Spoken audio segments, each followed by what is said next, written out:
ನಮಸ್ಕಾರ. ವಶಿಷ್ಠ ಉದಂತ ಸುದ್ದಿವಾಹಿನಿಗೆ ಸ್ವಾಗತ. ಇಂದಿನ ಪಂಚಾಂಗ. ಜ್ಯೇಷ್ಠ ಮಾಸ, ಕೃಷ್ಣ ಪಕ್ಷ, ಬಿದಿಗೆ ತಿಥಿ, ಉತ್ತರಾಷಾಢ ನಕ್ಷತ್ರ, ಬುಧವಾರ. ಈ ದಿನ ಎಲ್ಲರಿಗೂ ಶುಭವಾಗಲಿ. ಇಂದಿನ ಮುಖ್ಯಾಂಶಗಳು. ಕ್ಷುಲ್ಲಕ ಕಾರಣಕ್ಕೆ ನಡು ರಸ್ತೆಯಲ್ಲಿ ಗಲಾಟೆ. ಬೈಕ್ ಸವಾರ ಹಾಗೂ ಮದ್ಯಪಾನಿ ನಡುವೆ ಮಾತಿನ ಚಕಮಕಿ, ತಳ್ಳಾಟ, ಹೊಡೆದಾಟ. ವಾಹನ ಸಂಚಾರಕ್ಕೆ ಅಡಚಣೆ. ಸ್ಥಳೀಯರ ಮಧ್ಯಸ್ಥಿಕೆ.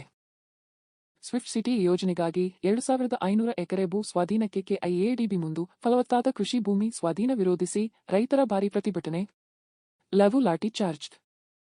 ಬೆಂಗಳೂರು ನಗರದಲ್ಲಿ ಬೆಳ್ಳಂಬೆಳಿಗ್ಗೆ ಜೆಸಿಬಿ ಗರ್ಜನೆ. ಸೇಫ್ ಫುಟ್ಪಾತ್ ಕ್ಯಾಂಪೇನ್ ಅಡಿಯಲ್ಲಿ ಫುಟ್ಪಾತ್ ಒತ್ತುವರಿ ತೆರವು ಕಾರ್ಯಾಚರಣೆ ಪ್ರಾರಂಭಿಸಿದ ಜಿಬಿಎ ಅಧಿಕಾರಿಗಳು. ಈಗ ಮೈಸೂರಿನ ಪ್ರಮುಖ ಸುದ್ದಿಗಳು. ಮೈಸೂರಿನ ಉದಯಗಿರಿ ಪ್ರದೇಶದಲ್ಲಿ ಗುಜರಿ ವ್ಯಾಪಾರ ಮಾಡುತ್ತಿದ್ದ ಮಹಿಳೆಯೊಬ್ಬರ ಮನೆಗೆ ಕಳ್ಳರು ಕನ್ನ ಹಾಕಿ ನಗದು, ಹಣ ಹಾಗೂ ಚಿನ್ನದ ಒಲೆ ಕಳವು ಮಾಡಿದ ಘಟನೆ ನಡೆದಿದೆ. ಮಹಿಳೆ ಆಸ್ಪತ್ರೆಯ ಕೆಲಸದ ನಿಮಿತ್ತ ಮನೆಗೆ ಬೀಗ ಹಾಕಿ ತೆರಳಿದ್ದ ವೇಳೆ ಈ ಕೃತ್ಯ ನಡೆದಿರುವುದು ತಿಳಿದುಬಂದಿದೆ. ಮನೆ ಬಾಗಿಲಿನ ಬೀಗವನ್ನು ಒಡೆದು ಒಳನುಗ್ಗಿದ ಕಳ್ಳರು ಮನೆಯಲ್ಲಿದ್ದ ಹಣ ಮತ್ತು ಚಿನ್ನಾಭರಣ ದೋಚಿ ಪರಾರಿಯಾಗಿದ್ದಾರೆ. ಮನೆಗೆ ಮರಳಿದ ಬಳಿಕ ಕಳವು ನಡೆದಿರುವುದು ಗಮನಕ್ಕೆ ಬಂದಿದ್ದು, ತಕ್ಷಣ ಪೊಲೀಸರಿಗೆ ಮಾಹಿತಿ ನೀಡಲಾಗಿದೆ. ಮಾಹಿತಿ ಪಡೆದ ಉದಯಗಿರಿ ಪೊಲೀಸರು ಸ್ಥಳಕ್ಕೆ ಭೇಟಿ ನೀಡಿ ಪರಿಶೀಲನೆ ನಡೆಸಿದ್ದಾರೆ. ಪ್ರಕರಣ ದಾಖಲಿಸಿಕೊಂಡಿರುವ ಪೊಲೀಸರು ಸುತ್ತಮುತ್ತಲಿನ ಸಿಸಿಟಿವಿ ದೃಶ್ಯಗಳನ್ನು ಪರಿಶೀಲಿಸಿ ಆರೋಪಿಗಳ ಪತ್ತೆಗೆ ತನಿಖೆ ಮುಂದುವರೆಸಿದ್ದಾರೆ.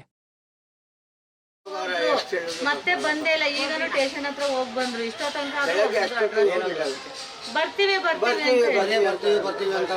ಬೆಳಗ್ಗೆ ಇಷ್ಟೋ ತನಕ ಬರ್ಬೇಕಾ ಹೇಳಿ.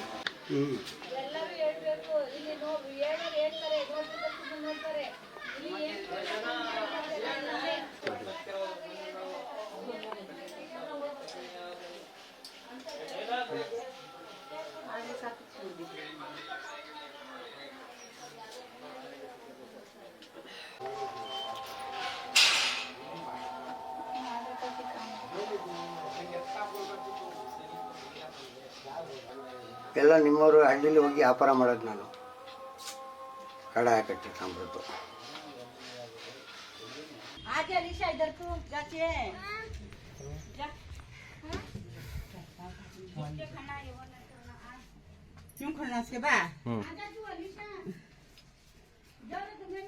ये पूरा रेल छेल कर को यहीं से है, पूरा छान बिछान कर को यहीं से इसका एक बार देख लो. ये देखो, ये भी आइटम भी ले जाओ. ये इसका सटका यहाँ चल को ही काना के थे जिसमें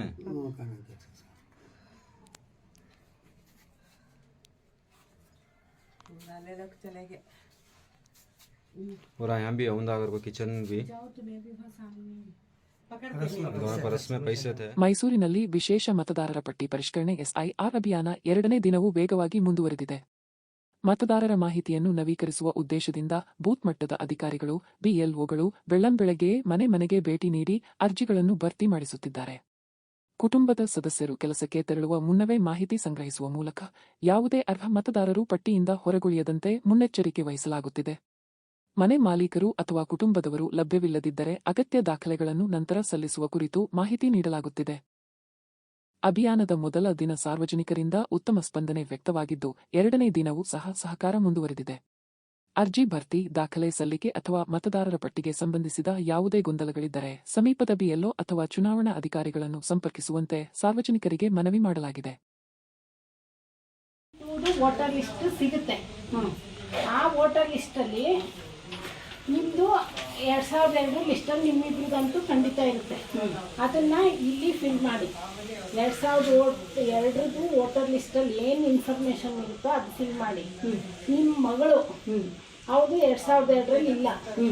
ಆವಾಗ ಈ ಸೈಡು, ರೈಟ್ ಸೈಡು ನಿಮ್ಮ ತಂದೆ ಹೆಸರು, ಅವ್ರ ಎಪಿಕ್ ನಂಬರು, ಅದು ಏನಾಗಬೇಕು ತಂದೆ, ಆ ಥರ ಎಲ್ಲ ಇಲ್ಲಿ ಫಿಲ್ ಮಾಡಿ.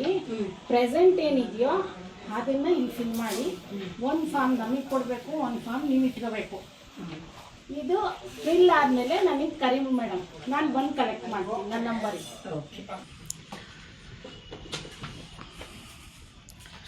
ಯಾಕೆಂದರೆ ಅಷ್ಟೇ, ಇನ್ನೇನು ಅಲ್ಲ. ಅಮ್ಮ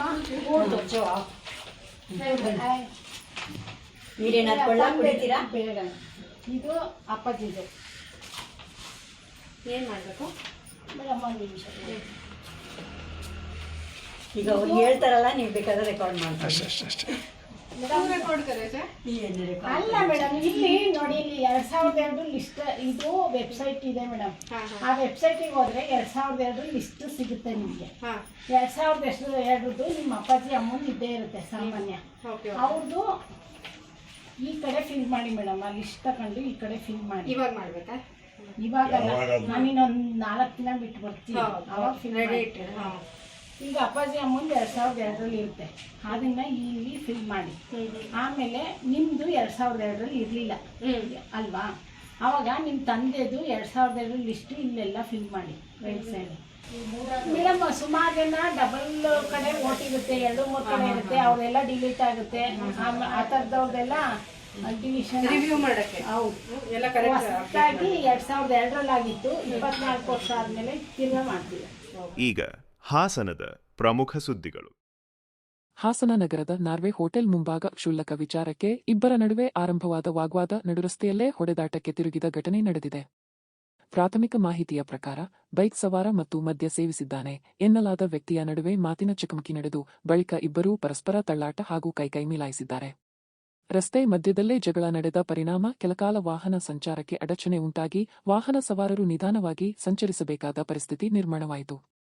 ಸ್ಥಳೀಯರು ಮಧ್ಯಪ್ರವೇಶಿಸಿ ಇಬ್ಬರನ್ನು ಸಮಾಧಾನಪಡಿಸಲು ಮುಂದಾದರು. ಘಟನೆಯ ದೃಶ್ಯವನ್ನು ಕೆಲವರು ಮೊಬೈಲ್ನಲ್ಲಿ ಸೆರೆ ಹಿಡಿದಿದ್ದು ವಿಡಿಯೋ ಸಾಮಾಜಿಕ ಜಾಲತಾಣಗಳಲ್ಲಿ ವೈರಲ್ ಆಗಿದೆ.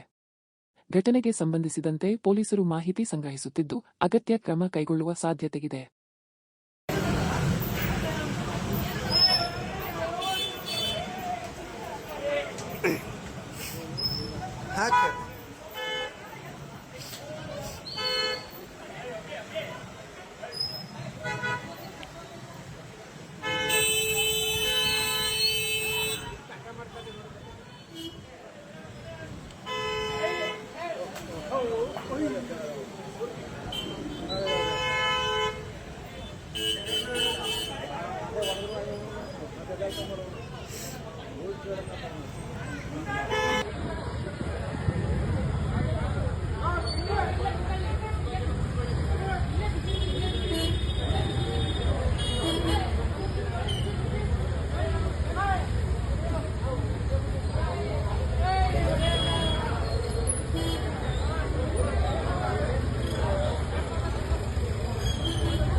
ಹಾಸನ ಜಿಲ್ಲೆಯ ಹೊಳೆನರಸೀಪುರದಲ್ಲಿ ಪೊಲೀಸ್ ಕಾನ್ಸ್ಟೇಬಲ್ ಒಬ್ಬರು ಕಳೆದು ಹೋದ ಚಿನ್ನದ ತಾಳಿಯನ್ನು ಅದರ ಮಾಲೀಕರಿಗೆ ಮರಳಿಸುವ ಮೂಲಕ ಪ್ರಾಮಾಣಿಕತೆ ಮತ್ತು ಮಾನವೀಯತೆ ಮೆರೆದಿದ್ದಾರೆ. ತುಮಕೂರು ಜಿಲ್ಲೆಯ ತುರುವೇಕೆರೆಯ ಅಭಿಲಾಷ್ ಹಾಗೂ ಲಕ್ಷ್ಮೀ ದಂಪತಿ ಮಾದಿಹಳ್ಳಿ ಗ್ರಾಮಕ್ಕೆ ಬಂದಿದ್ದ ವೇಳೆ ಪಟ್ಟಣದಲ್ಲಿ ಹಣ್ಣು ಖರೀದಿಸುತ್ತಿದ್ದಾಗ ಸುಮಾರು 4 ಗ್ರಾಂ ತೂಕದ ಚಿನ್ನದ ತಾಳಿ ತುಂಡಾಗಿ ರಸ್ತೆಗೆ ಬಿದ್ದಿತ್ತು. ಮನೆಗೆ ಹೋದ ಬಳಿಕ ತಾಳಿ ಕಾಣಿಸದಿರುವುದು ಗೊತ್ತಾಗಿ ಅವರು ಮತ್ತೆ ಸ್ಥಳಕ್ಕೆ ಬಂದು ಹುಡುಕಿದರೂ ಪತ್ತೆಯಾಗಿರಲಿಲ್ಲ. ಇದೇ ವೇಳೆ ಹೊಳೆನರಸೀಪುರ ನಗರ ಪೊಲೀಸ್ ಠಾಣೆಯ ಕಾನ್ಸ್ಟೇಬಲ್ ರೂಪೇಶ್ ಅವರಿಗೆ ತಾಳಿ ಸಿಕ್ಕಿದ್ದು ದಂಪತಿಯ ಮಾಹಿತಿ ತಿಳಿದು ಅವರನ್ನು ಠಾಣೆಗೆ ಕರೆಸಿಕೊಂಡರು. ಅಗತ್ಯ ಪರಿಶೀಲನೆ ನಡೆಸಿದ ಬಳಿಕ ಸುಮಾರು 60,000 ಮೌಲ್ಯದ ಚಿನ್ನದ ತಾಳಿಯನ್ನು ಸುರಕ್ಷಿತವಾಗಿ ಹಸ್ತಾಂತರಿಸಿದರು. ಕಾನ್ಸ್ಟೇಬಲ್ ರೂಪೇಶ್ ಅವರ ಪ್ರಾಮಾಣಿಕ ಸೇವೆಗೆ ಸಾರ್ವಜನಿಕರಿಂದ ವ್ಯಾಪಕ ಮೆಚ್ಚುಗೆ ವ್ಯಕ್ತವಾಗಿದೆ.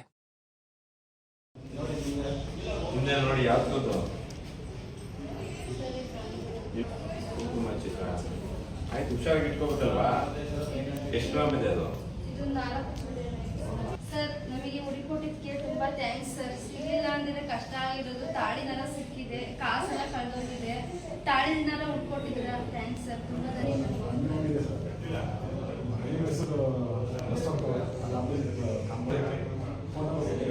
ಅಲ್ಲಿ ಕೊಟ್ಟಿದ್ರು. ನಾವು ಈಗ ಅಭಿಲಾಷ್ ಅಂತೇಳಿ, ನಮ್ಮ ಹೆಸರು ಲಕ್ಷ್ಮಿ ಆರ್ ಅಂತೇಳಿ, ತುರುವೇಕೆರೆಯಿಂದ ಮಾದಿಹಳ್ಳಿಗೆ ಅಂತೇಳಿ ನೆಂಟರು ತಂಗಿ ಮನೆಗೆ ಅಂತ ಗೊತ್ತಾಯಿತು.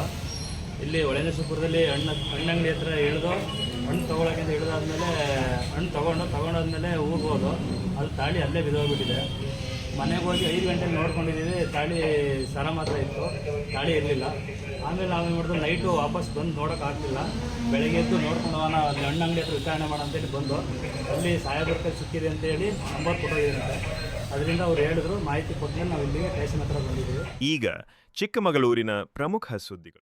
ಚಿಕ್ಕಮಗಳೂರು ಜಿಲ್ಲಾ ಪೊಲೀಸ್ ವರಿಷ್ಠಾಧಿಕಾರಿ ಎಸ್ಪಿ ಕಚೇರಿ ಎದುರು ಕಾಂಗ್ರೆಸ್ ಕಾರ್ಯಕರ್ತರು ಪ್ರತಿಭಟನೆ ನಡೆಸಿ ಪೊಲೀಸ್ ಇಲಾಖೆಯಲ್ಲಿನ ಸಿಬ್ಬಂದಿ ವರ್ಗಾವಣೆ ವಿಚಾರವಾಗಿ ಆಕ್ರೋಶ ವ್ಯಕ್ತಪಡಿಸಿದರು.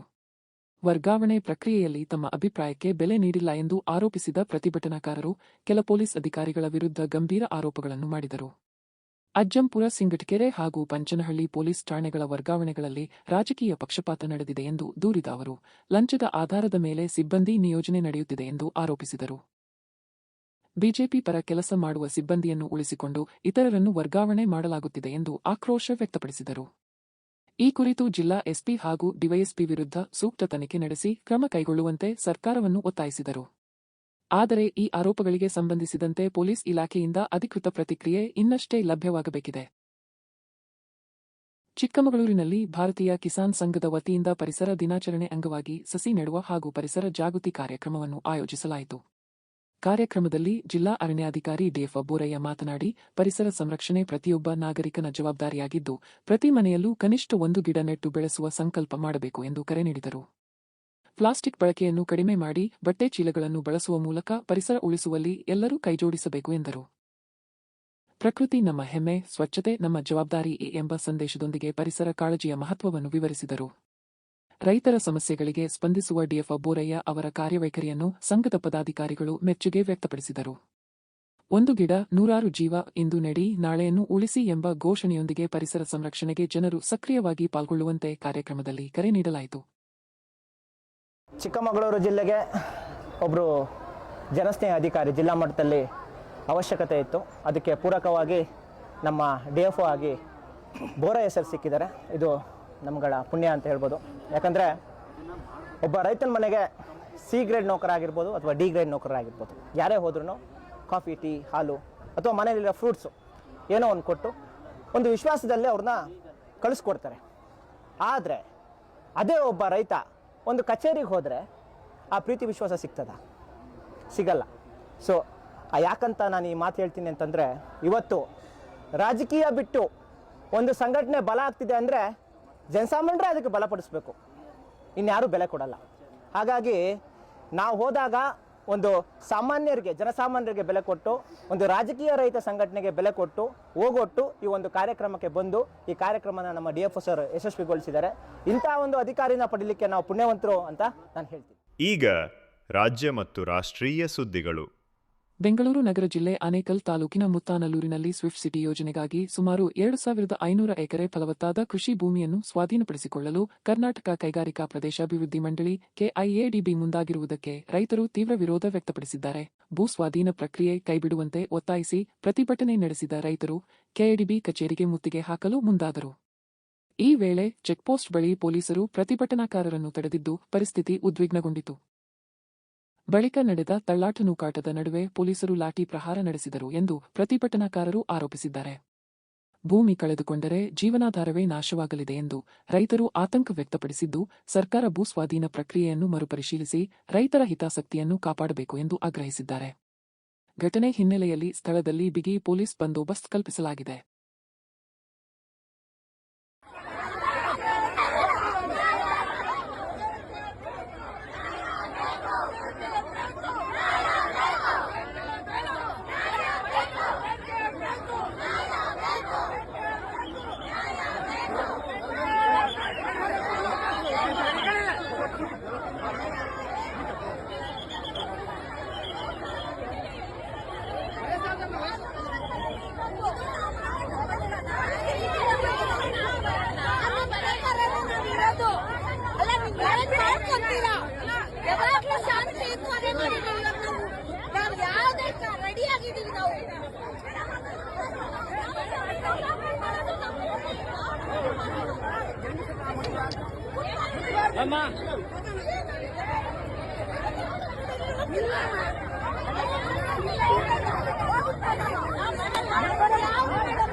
ಬೆಂಗಳೂರು ನಗರದಲ್ಲಿ ಪಾದಚಾರಿಗಳ ಸುರಕ್ಷಿತ ಹಾಗೂ ಅಡೆತಡೆಯಿಲ್ಲದ ಸಂಚಾರವನ್ನು ಖಚಿತಪಡಿಸುವ ಉದ್ದೇಶದಿಂದ ಸೇಫ್ ಫುಟ್ಪಾತ್ ಕ್ಯಾಂಪೇನ್ ಅಡಿಯಲ್ಲಿ ಬಿಬಿಎಂಪಿ ಒತ್ತುವರಿ ತೆರವು ಕಾರ್ಯಾಚರಣೆಯನ್ನು ತೀವ್ರಗೊಳಿಸಿದೆ.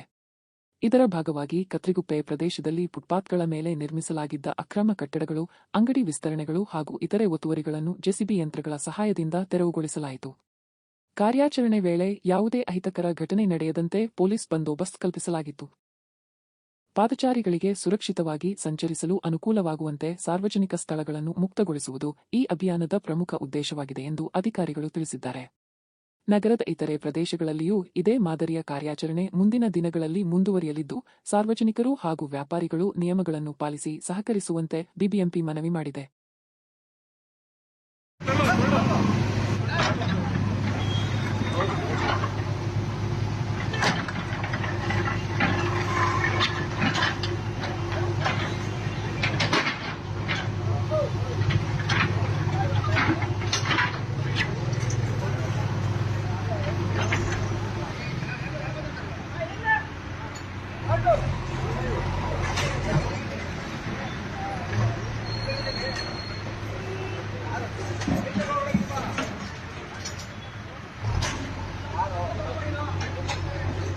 ಅದನ್ನು ಸೇರ್ಸ ಮಾಡು, ಅದನ್ನು ಕಿತ್ತಾಕದ ಬಣ್ಣ.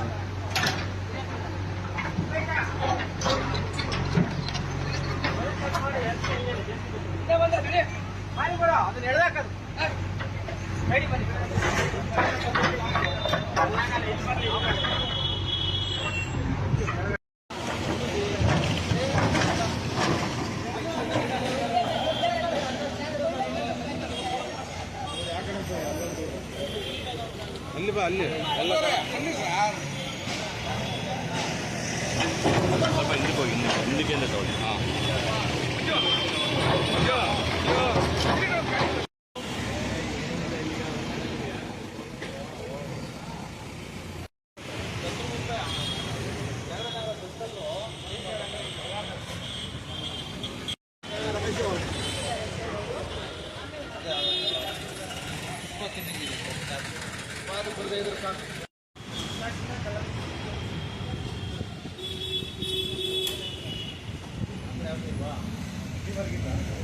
ಮತ್ತೊಮ್ಮೆ ಮುಖ್ಯಾಂಶಗಳು.